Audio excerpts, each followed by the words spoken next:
Hiya guys, so you're back with me, Mel, and we're on Oh Mel. And the reason I titled this podcast or this show Oh Mel is because over the years when I've told people some of the stories or insights of my walk and my journey, they go, "Oh Mel," and I'm like, "What?" And they look so sad, but I'm like, listen, I'm happy, I'm doing great, I'm in a good place, I'm not on antidepressants, I'm not on medication, and I'm in a pure mind and I'm doing good. So I titled it Oh Mel. So guys, I hope you're well. Thanks for joining me.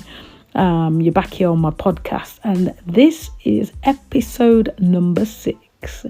And we're touching on the malnourishment that I had when I was a child and how I was refusing to eat some of the food, partly because of my mentality, probably depressed, and also I was struggling with a range of emotions that I was not able to express, so I shut down.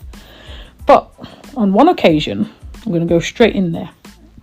One occasion, 2 occasions, maybe 3 times. Maybe it happened so many times to me that I forgot or lost count. But I recall having my dinner plate taken outside with a Sunday dinner that I'd refused to eat for like 2 hours on the dinner table indoors. And it was put outside in the garden in the front.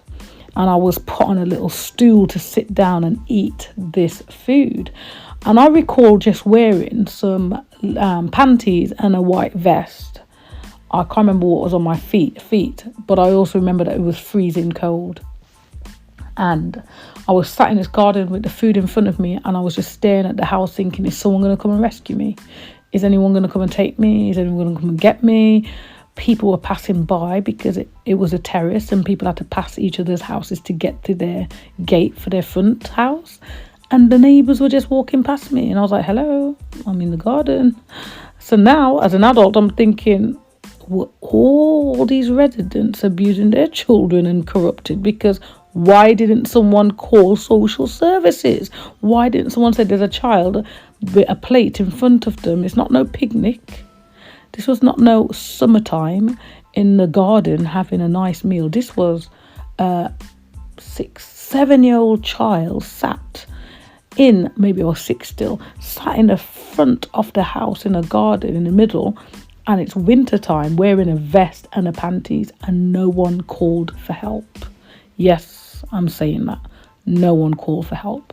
And it gets me really upset when I think about these things, because this sort of stuff is still taking place, this neglect from the community, where we see things that are taking place that should not be happening, and we don't report it, we don't speak up, and we don't advocate for that child, that innocent, helpless, hopeless child. Well, I had some hope. So yeah, I had a hope in God. I've always had a faith. But anyway, in sharing this, and I remember the top of the dinner turning into what I now know as lard, this thick layer of grease. And I don't know how long I was in that garden for. It must have felt like an hour, 2 hours. But when you're a child going through torment, it could have been longer or it could have been shorter, but it was definitely a long period of time, because the sun shine had started to go in and it started to get dark, and then I'll be called in. And being called in, I was absolutely freezing. My teeth were chattering. And then I'd also get beaten for not eating this horrible, cold, freezing food. So this is just a cycle of what was taking place. And I want to know, how on earth can a child grow up to learn to function, to love, to forgive, to understand what a parent is and what love is, if this was the treatment? Guys, it's possible to grow up and love and function, because I managed to do it. I might have been dysfunctional sometimes in my life, but I managed to grow up and love and forgive by the grace of God, and only by the grace of God, which we'll cover later on some of these episodes.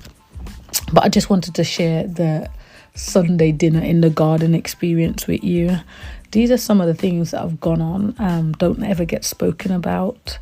and never gets documented. I've heard of different types of abuse, but when I share this, people say, what? Who would even think about doing this? Well, unfortunately, I have a mother and I had a stepfather that thought about these things, and they did it. Yes, they committed a crime against a child.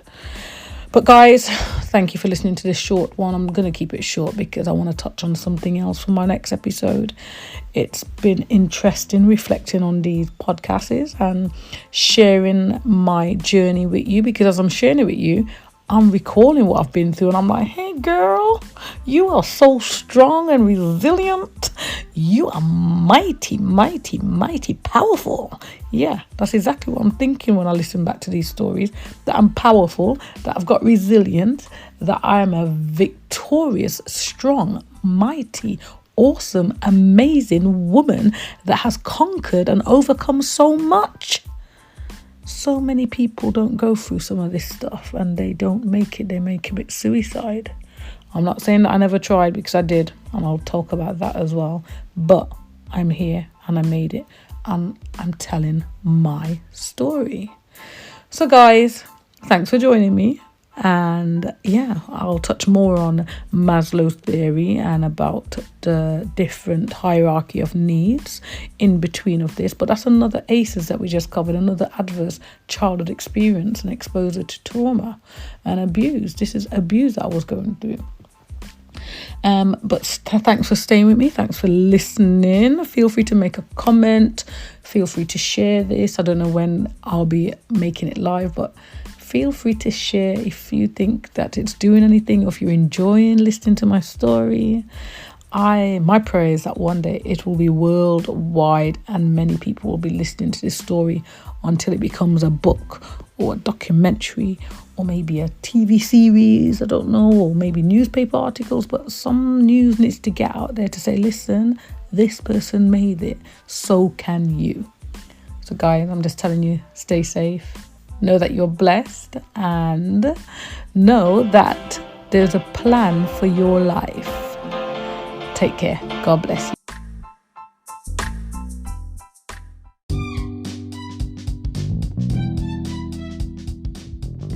Thanks for joining me on the OML podcast. It's been brilliant being able to share life experience with you. Please like, subscribe, and feel free to share to someone that may benefit from this. Take care, and God bless you.